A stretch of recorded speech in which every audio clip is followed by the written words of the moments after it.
오늘 성탄 교회학교 발표회 우리 어린 이부 너무 귀엽고요. 또 이번에 청소년부가 처음으로 발표회 같이 했는데 아주 빛났습니다. 네. 네.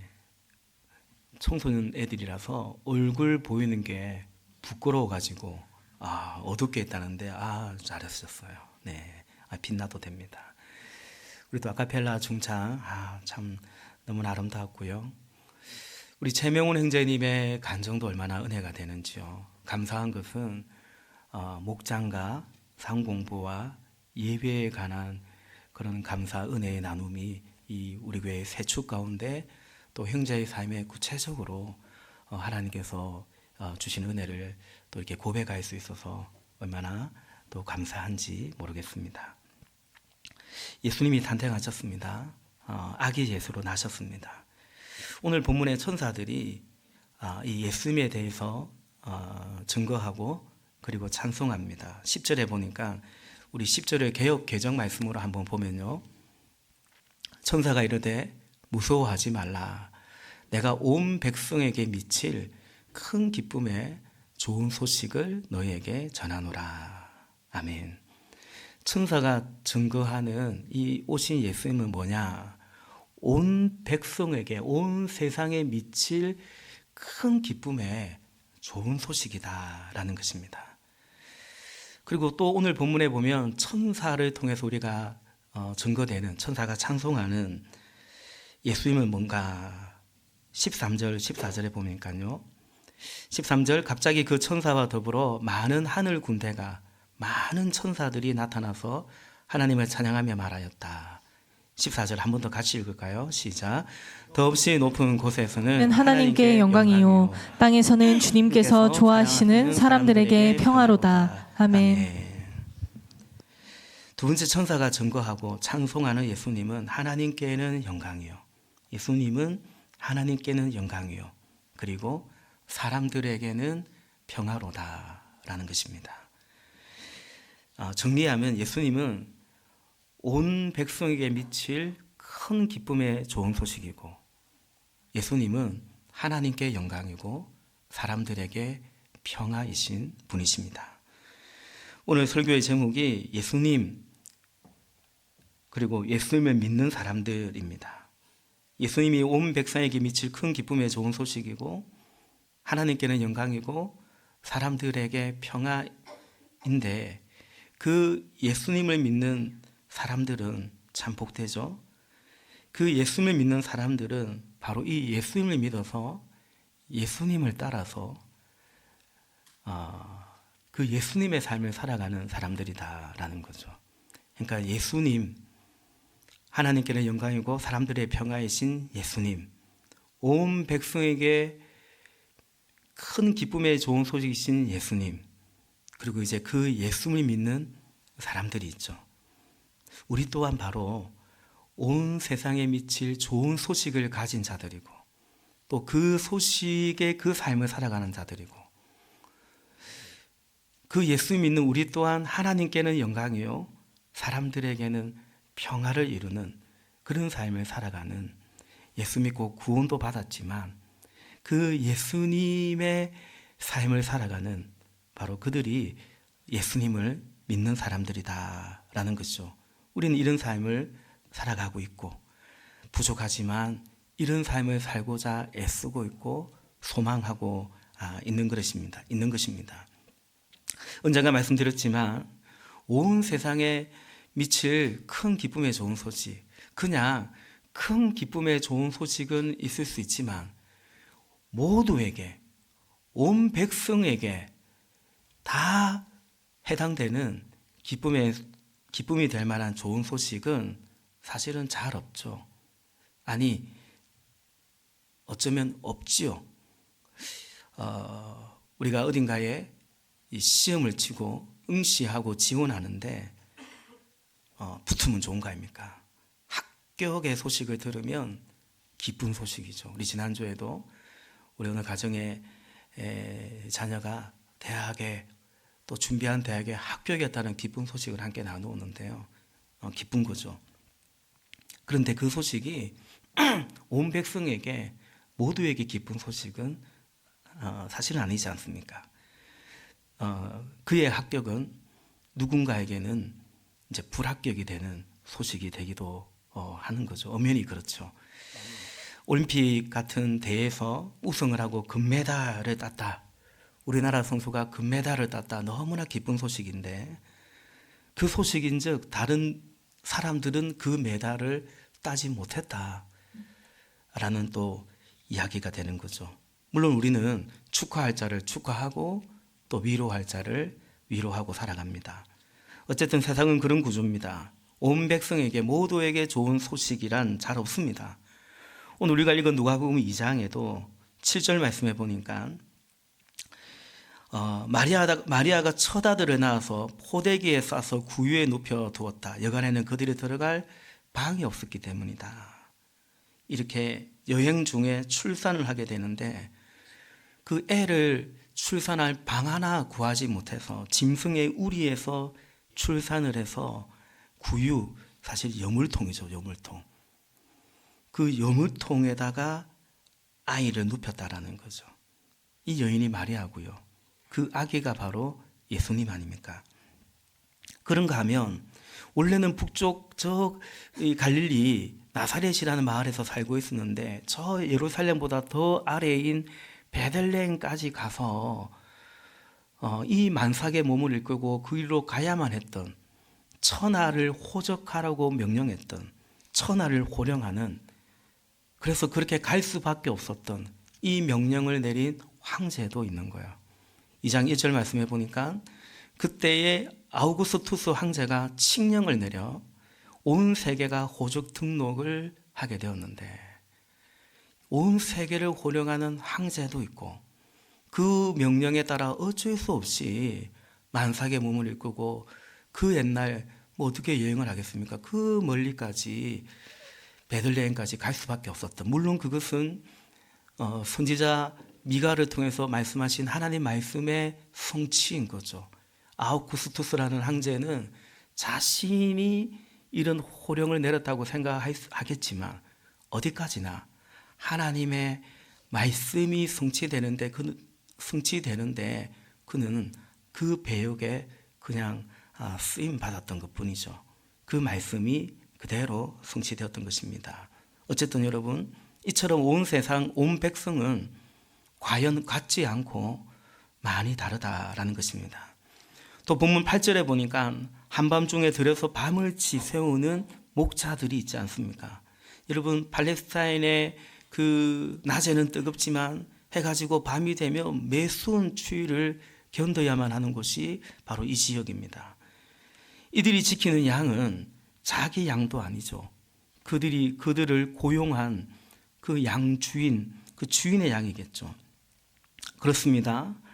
남의 양을 이 추위 속에서 지키는 목자가 있는가 하면 자기 양을 맡긴 채 따뜻하고 포근한 침대에서 안식하는 그런 주인도 버젓이 있는 것입니다. 온 세상, 온 백성 과연 같지 않고 다른 것입니다. 바로 이 세상 이 땅에 예수님이 오셨습니다. 근데 그분은 천사가 말하기를 온 백성에게 미칠 큰 기쁨의 좋은 소식이다 라는 것입니다. 11절 말씀해 보니까 오늘 다윗의 동네에서, 베들레헴이에요, 너에게 구주가 나셨으니 그는 곧 그리스도 주님이시다 라는 것입니다.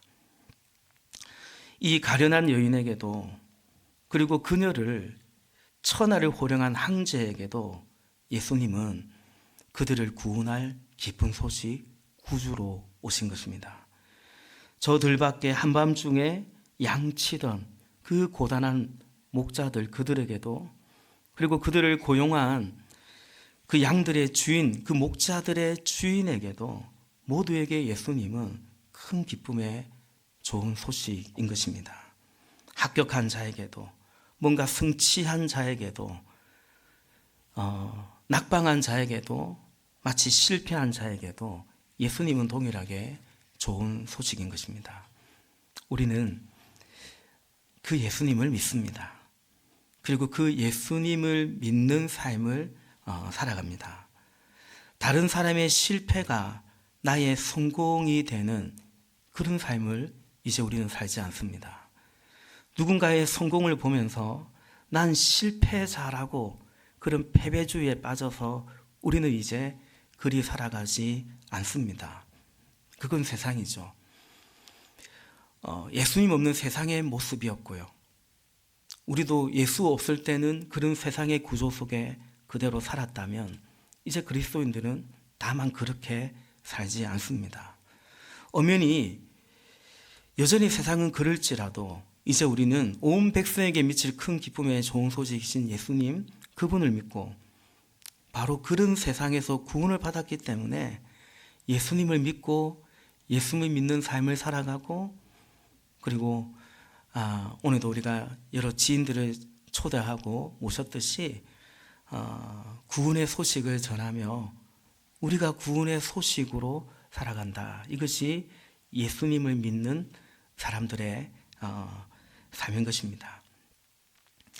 여러분, 이러한 온 백성에게 좋은 소식이 되는 예수의 삶, 다시 말해 세상과는 다른 예수를 믿고 살아가는 그 삶의 결과가 뭔가, 그리고 그 삶이 구체적으로 이루어져 가는 것이 뭔가, 그것이 바로 오늘 천사가 증거한 하나님께는 영광이고 사람들에게는 평화의 삶입니다. 예수님이 왜 온 백성에게 미칠 좋은 소식이냐면 그분은 하나님께는 영광이고 사람들에게는 평화로 오셨고 또 그리 사셨고 우리 또한 바로 그러하기 때문입니다. 우리가 온 세상을 어찌할 수는 없고요. 예수님을 믿는 우리가, 예수님은 온 백성에게 미칠 큰 기쁨의 좋은 소식인 것은 분명 맞지만 저와 여러분, 우리가 온 세상을 어찌할 수는 없고요. 다만 우리는 예수를 믿고 지금 우리의 삶의 현장에서 주어진 삶에서 하나님께는 영광이고 사람들에게는 평화의 삶을 살아가는 것입니다. 그 모양은 다 다를지라도 신자인 우리의 삶은 하나님께는 영광이고 사람들에게는 평화입니다. 그리고 그렇게 살아갈 때 우리는 내 주변에게, 우리 주변의 사람들에게 좋은 소식의 사람들로, 좋은 이웃으로 살아갈 수 있는 거죠. 여기서 핵심은 사람들에게 평화입니다. 그러면은 하나님께 영광이 되는 것입니다. 여러분, 하나님께는 영광이고 사람들에게는 평화라고 했는데 당연히 먼저는 하나님께 영광이에요. 영광을 우리가 바라보는데, 근데 그 삶의 실체는 하나님, 사람들에게 평화다. 그것이 하나님께 영광을 돌리며 살아가는 삶이다라는 거죠. 요한일서 4장 10절 말씀에 보니까 사랑은 이 사실에 있으니 곧 우리가 하나님을 사랑한 것이 아니라 하나님이 우리를 사랑하셔서 자기 아들을 보내어 우리의 죄를 위하여 화목 제물이 되게 하신 것입니다. 아멘. 사랑이 이게 여기에 있대요. 우리가 하나님을 사랑한 것이 아니라 하나님이 우리를 사랑하셔서 어떻게 하셨다고요? 자기 아들을 보내셨어요. 그 아들을 어떻게 보내셨냐면 우리 죄를 위하여 화목 제물이 되게 하셨다고.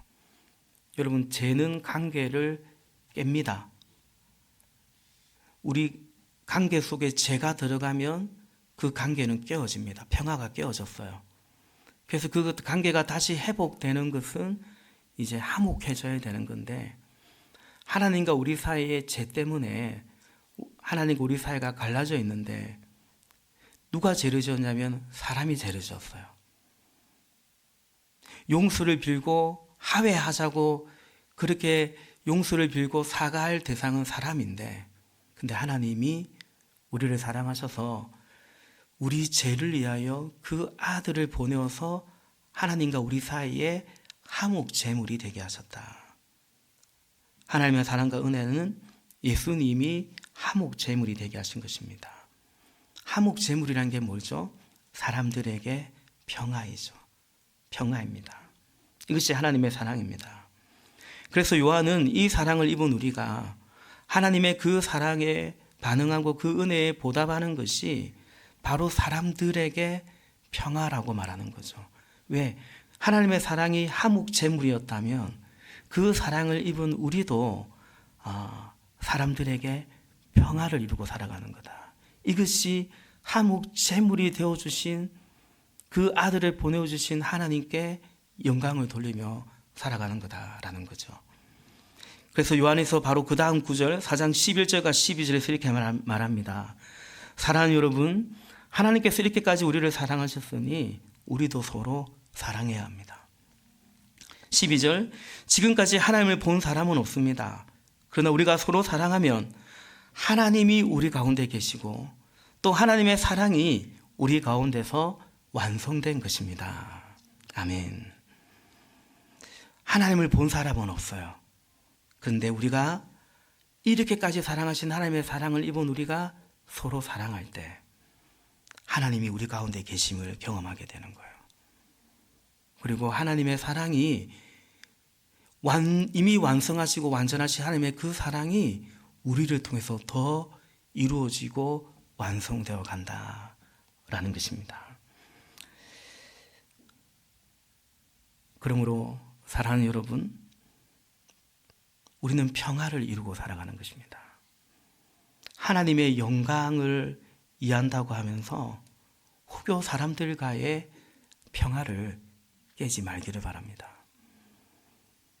그냥 그저 하나님은 상관없고 좋은 게 좋은 거다, 그런 평화를 말하는 것이 아닙니다. 다만 진리를, 정의를 외치면서 그냥 그것에 파묻혀 가지고 때로 이 땅의 이념에 파묻혀 가지고 결국 미움을 키우고 내 편 갈라치기를 하고 결국 사람들과의 평화를 깨버리는 그런 오류를 우리는 조심해야 되는 것입니다. 사람들과의 평화를 이루어가는 것이, 용납하고 사랑하고 품어가는 것이, 그것이 결국은 하나님께 영광 돌리는 삶, 하나님의 사랑을 입은 우리가 그 사랑을 완전하여 완성시키며 하나님께 영광을 돌리며 살아가는 거죠. 말씀을 정리합니다. 우리 성탄절 아침에 함께 생각해 보기를 원합니다. 온 세상에 미칠 큰 기쁨의 좋은 소식인 예수님을 믿는데 그 예수님을 믿는 삶을 나는 살아가고 있는가? 세상은 그런 소식이 없거든요.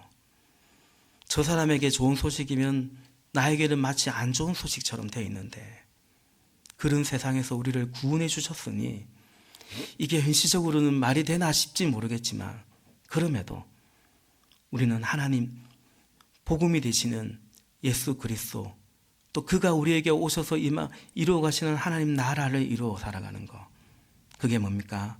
온 백성에게 미치는 기쁨의 좋은 소식을, 그 예수님을 믿는 삶을 살아가는 것입니다. 여전히 나 중심적인 이기적인 삶, 비교와 열등감의 삶에서, 그런 세상 구조 가운데서 벗어나는 거죠. 세상에 그런 거지 내가 어쩔 수 있나, 그렇게 체념하듯이 다만 그리 살지 않는 것입니다. 세상은 그럴 수 있습니다. 그러나 우리는 주님이 완성하신 하나님 나라를 소망하면서 이 땅에서 예수님을 믿는 삶을 살아가는 거죠. 그러므로 말씀드린 것처럼 세상을 어찌할 수는 없지만 나는 오늘 하나님께 영광이고 사람들에게 평화를 이루며 살아가는 것입니다. 우리가 그런 삶을 살아가고 있는지 이 아침에 돌아보기를 원하는 거죠. 하나님께 영광이고 사람들에게 평화의 삶의 실제적인 핵심은 사람들을 섬기고 사랑하는 것입니다. 오늘 우리 명훈 형제의 간증 속에 자기보다 10살 어린 목자님의 섬김, 처음에는 그 섬김이 불편하기까지도 했다. 나이 어린 동생한테 맨날 밥 얻어먹는 느낌이고, 그런데 결국 그 섬김이 시간이 지나면서 나 자신에게 내 자신을 비추는 거울과도 같았다고 말하고, 그 섬김이 이제 우리 목장 식구에게 하나님의 사랑으로, 하나님의 메시지로 전해진 거죠. 우리가 하나님의 영광이고 사람들에게 평화를 이루는 삶은 이처럼 사랑하고 섬기는 것입니다. 그래서 우리가 놓지 말아야 될 것은 뭡니까? 기도하는 것입니다. 기도하지 않고서 우리는 사람들과의 평화를 이루기 어렵습니다.